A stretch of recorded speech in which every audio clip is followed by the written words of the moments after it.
Supreme কোর্টে বেলডাঙ্গা মামলা। কলকাতা হাইকোর্টের রায়কে চ্যালেঞ্জ জানিয়ে সুপ্রিম কোর্টে রাজ্য।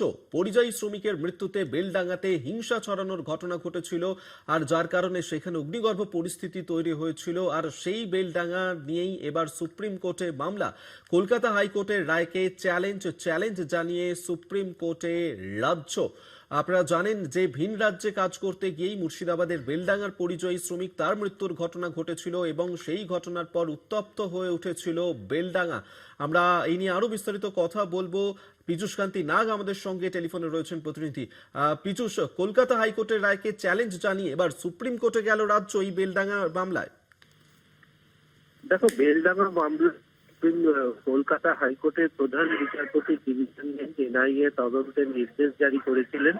সেই নির্দেশকেই চ্যালেঞ্জ জানিয়ে সুপ্রিম কোর্টের আবেদন জানালো রাজ্য। এনআইএ তদন্ত নির্দেশকেই চ্যালেঞ্জ জানিয়ে রাজ্যে সুপ্রিম কোর্টে আবেদন জানিয়েছে। সুপ্রিম কোর্টের প্রধান বিচারপতি সূর্যকান্ত বিচারপতি জয়মাল্য বাগচির বেঞ্চে এই মামলার শুনানির জন্য আজ নথিভুক্ত হয়েছে।